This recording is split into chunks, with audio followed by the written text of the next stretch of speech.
அனைவருக்கும் அன்பான வணக்கம். இன்றைக்கி நம்ம சேனலில் என்ன பார்க்க போகிறோம்னா ப வரிசை எழுத்துக்கள், ப வரிசை வாய்ப்பாடு, அப்புறம் ஒரு ஆத்திச்சூடியும் பார்க்க போகிறோம். இதில் பார்த்திங்கன்னா ப வரிசை எழுத்துக்களை எப்படி எழுதலாம், படிக்கலாம் அப்படிங்கிறத பார்க்க போகிறோம். அதுக்கு முன்னாடி வாங்க இன்றைக்கான ஆத்திச்சூடி பார்த்துடலாம். இன்றைக்கான ஆத்திச்சூடி 15 என்னன்னு பார்த்திங்கன்னா நப்போல் வளை, அதாவது bend to be friend. ஞ அப்படிங்கிற எழுத்து எவ்வாறு வளைந்து நெளிந்து அழகாக இருக்கிறதோ அது மாதிரி நாமும் நம் உறவினர்கள் நண்பர்களிடம் வளைந்து கொடுத்து செல்வோமானால் நம்மளுடைய உறவு முறை சிறப்பாகவும் அழகாகவும் இருக்கும். அதாவது இதில் முக்கியமாக வளைய வேண்டிய நேரத்தில் வளையணும். எங்கே வளைஞ்சிருக்கோ அங்கே வளைஞ்சாதான் அதுக்கு அழகு. அதே மாதிரி எங்கே வளையணுமோ அந்த நேரத்தில் வளைந்து கொடுத்து நம்ம செல்லும்போது நம்மளுடைய வாழ்க்கை மிகவும் சிறப்பாக இருக்கும் அப்படின்னு அவ்வையார் சொல்லியிருக்காங்க. ஆகையால் குழந்தைகளின் நண்பர்களே, நப்போல் வளை, bend to be friend. இப்போ நம்ம இப் அப்படிங்கிற மெய்யெழுத்தையும் ப, பா, பி, பி, பூ, பூ, பே, பே, பை, போ, போ, பவ் அப்படிங்கிற உயிர்மை எழுத்தையும் எப்படி எழுதுறது படிக்கிறதுன்னு பார்க்க போகிறோம். அதுக்கு முன்னாடி ப வரிசை வாய்ப்பாடு பார்த்துடலாம்.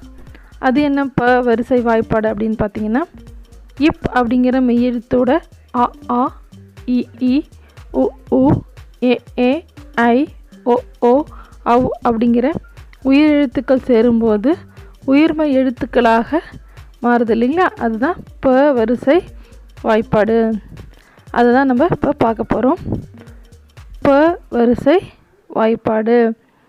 இப் கூட்டல் அ, ப.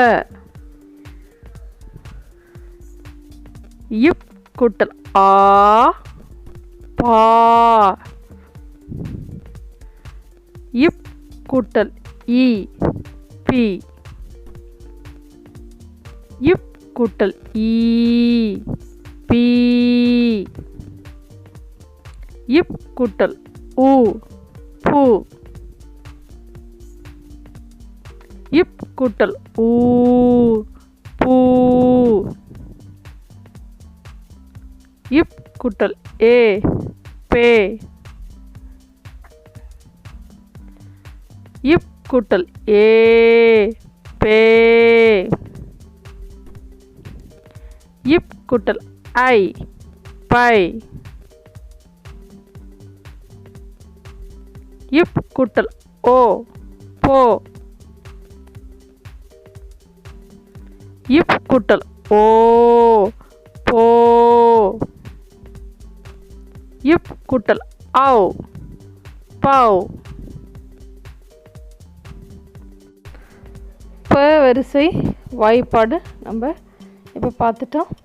அடுத்ததாக ப வரிசை எழுத்துக்களை எப்படி எழுதுறதுன்னு பார்க்க போகிறோம். அதாவது இப் அப்படிங்கிற மெய்யெழுத்தையும் ப, பா, பி, பி, பூ, பூ, பே, பே, பை, போ, போ, பவ் அப்படிங்கிற உயிர்மை எழுத்துக்களையும் எப்படி எழுதுறது அப்படின்றத நம்ம பார்க்க போகிறோம்.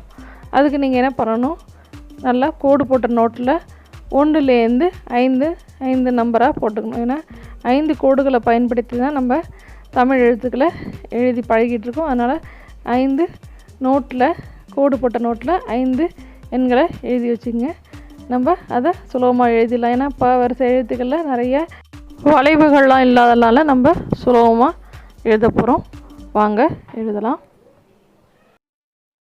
இப்போ பார்த்திங்கன்னா இந்த 2வது கோட்டிலேருந்து 4வது கோட்டு மேலிருந்து கீழாக ஒரு நேர்கோடு வரையணும். திரும்பி 4வது கோட்டில் ஒரு படுக்கை கோடு, திருப்பி கீழிருந்து மேலாக ஒரு நேர்கோடு, அப்புறம் 1வது நம்பர் கோட்டில் ஒரு புள்ளி வைக்கிறோம். இந்த எழுத்து பேர் இப். இது மெய் எழுத்து. அடுத்தது பாருங்கள், அதே மாதிரி மேலிருந்து கீழாக 2வது கோட்டிலேருந்து 4வது கோட்டுக்கு ஒரு நேர்கோடு, ஒரு 4வது நம்பர் கோட்டில் ஒரு படுக்கை கோடு, கீழிருந்து மேலாக ஒரு நேர்கோடு. இந்த எழுத்து பேர் ப.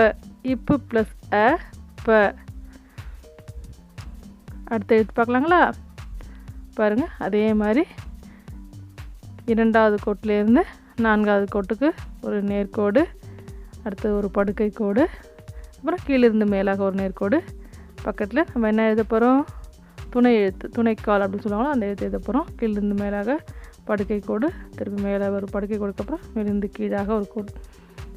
இந்த எழுத்து பேர் வந்து பா. இப்பு ப்ளஸ் ஆ, பா. அடுத்த எழுத்து பார்க்கலாங்களா?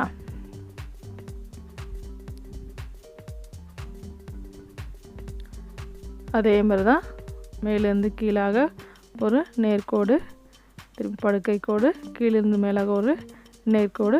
இப்போ இதை வளைத்து ஒரு நீர் ஊட்டு கொட்டுவது போன்று கொஞ்சம் உள்வாங்கி வளைத்து மேலிருந்து 1வது கோடை தொட்டுட்டு 4வது நம்பர் கோடு வரைக்கும் இப்படி போடணும்.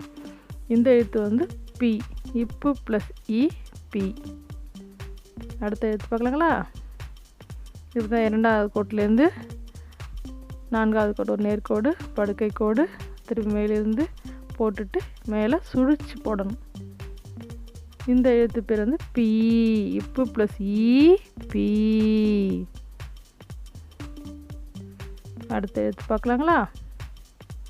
இங்கே தான் அந்த ஊவோட சேரும்போது ஊவோட மாட்டம் வரும் இல்லையா, நல்லா கவனமாக பாருங்கள். கீழிருந்து மேலாக நேர்கோடு, படுக்கை கோடு, திருப்பி மேலே போயிட்டு அது மேலேருந்து கீழிருந்து மேலாக 5ஆம் நம்பர் கோடு வரைக்கும் கீழே ஒரு நேர்கோடு போட்டுடணும். இந்த எழுத்து பேர் வந்து பூ. இப்பு ப்ளஸ் உ, பூ. அடுத்த எழுத்து பார்க்கலாங்களா? அதேமாதிரி கீழிருந்து மேலாக திருப்பி ஒரு படுக்கை கோடு, திருப்பி மேலே ஒரு நேர்கோடு, அது மேலேருந்து கீழே வந்துட்டு இங்கே வளைந்து 5ஆம் நம்பர் கோட்டிலே வளைச்சிட்டு வந்து இங்கே ஒரு சுழி போடணும். இந்த எழுத்து பேர் வந்து பூ. இப்பு ப்ளஸ் ஊ, பூ. இது பார்த்திங்கன்னா அடுத்த எழுத்து பார்க்கலாங்களா? அடுத்த எழுத்து என்ன போட போகிறோம்? ஒற்றை கொம்பு, கொம்பு கால். பக்கத்தில் ப போட போகிறோம். இந்த எழுத்து பேர் வந்து என்ன? பே. இப்பு ப்ளஸ் ஏ, பே. அடுத்த எழுத்து பார்க்கலாங்களா? இப்போ இரட்டை கொம்பு, அதாவது கொம்பு சுழி போட போகிறோம். பக்கத்தில் ப போட போகிறோம். இந்த எழுத்து பேர் வந்து பே. இப்பு ப்ளஸ் ஏ, பே. அடுத்த எழுத்து பார்க்கலாங்களா? அடுத்தது இணை கொம்பு இல்லைங்களா? இந்த எழுத்து பேர் இணை கொம்பு. பக்கத்தில் என்ன போட போகிறோம்? ப போட போகிறோம். இந்த எழுத்து பேர் வந்து பை. இப்பு ப்ளஸ் ஐ, பை. அடுத்தது பார்க்கலாங்களா? இப்போ நம்ம போட போகிறது கொம்பு கால், அதாவது ஒற்றை கொம்புன்னு சொல்லுவாங்க இல்லையா, அதான் கொம்பு கால் போட்டோம். பக்கத்தில் ப போடுறோம். அது பக்கத்தில் துணைக்கால், துணை எழுத்து எழுத போகிறோம். இந்த எழுத்து பேர் வந்து போ. இப்பு ப்ளஸ் ஓ, போ. அடுத்த எழுத்து பார்க்கலாங்களா? இது இரட்டை கொம்பு, கொம்பு சுழி அப்படின்னு சொல்லுவோம். போட்டாச்சு. பக்கத்தில் என்ன போட போகிறோம்? ப போட போகிறோம். அது பக்கத்தில் என்ன போட போகிறோம்? துணைக்கால், துணை எழுத்து எழுத போகிறோம். இந்த எழுத்து பேர் வந்து போ. இப்பு ப்ளஸ் ஓ, போ. அடுத்த எழுத்து பார்க்கலாங்களா? முதல்ல என்ன போட போகிறோம்? கொம்புக்கால், ஒற்றை கொம்பு போட போகிறோம். பக்கத்தில் ப போட போகிறோம். அதுக்கு பக்கத்தில் என்ன போட போகிறோம்? வல்லின ழகரம் போட போகிறோம்.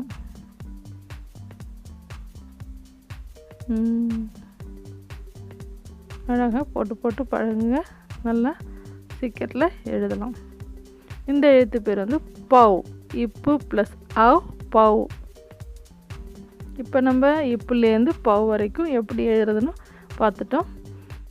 இப்போ அந்த எழுத்துக்களை எப்படி சொல்கிறது, குழந்தைகள் வந்து சுலபமாக அதை நான் ஞாபகம் வச்சுக்கிறதுக்கு எப்படி அதை வரிசை கிரமம் அப்படி சொல்கிறேன் அப்படின்னு பார்த்தா, பொம்மை அப்படின்ற வார்த்தையிலையும் போ இருக்குது, பாப்பான்னு சொன்னாலே அதில் ப இருக்குது, இப்போ இருக்குது இல்லையா, அந்த மாதிரி எழுத்தை வச்சுட்டு நம்ம எப்படி வந்து குழந்தைங்களுக்கு சொல்லிக் கொடுக்கணும். பார்த்தா நம்ம பாப்பா மாதிரி ஏதாவது ஒரு பொம்மையை கொடுத்துட்டு அதுங்க வந்து கையை அப்படி இப்படி ஆட்டுற மாதிரி நம்ம சொல்லிக் கொடுக்கும்போது குழந்தைங்களுக்கு மனசில் சுலபமாக ஏறும். பாருங்கள். இப் பாப்பா பிப்பி புப்பு பெப்பே பை பொப்போ பௌ. இப் பாப்பா பிப்பி புப்பு பெப்பே பை பொப்போ பௌ. இப் பாப்பா பிப்பி புப்பு பெப்பே பை பொப்போ பௌ. இப்போ சொல்லிக் கொடுக்கும்போது குழந்தைகள் ரொம்ப ஆர்வமாக கற்றுப்பாங்க. அந்த வரிசையும் அவங்களுக்கு சுலபமாக புரிஞ்சுக்கிட்டு எழுதுவாங்க. இதை ட்ரை பண்ணி பாருங்கள். இந்த வீடியோ உங்களுக்கு பிடிச்சிருந்தா லைக் பண்ணுங்கள், ஷேர் பண்ணுங்கள். நம்ம வீடியோவை முதல்ல பார்க்குறவங்க சப்ஸ்கிரைப் பண்ணுங்கள். இந்த மாதிரி வரிசை வீடியோ போட்டிருக்கேன். அதுக்கான லிங்க்கை டிஸ்கிரிப்ஷன் பாக்ஸில் கொடுக்குறேன். தேவைப்படுறவங்க போய் பாருங்கள். நம் எண்ணமே நம் வாழ்க்கை. நல்லதே எண்ணுவோம், நல்லதே நடக்கும். வாழ்க வையகம், வாழ்க வளமுடன். நன்றி, வணக்கம்.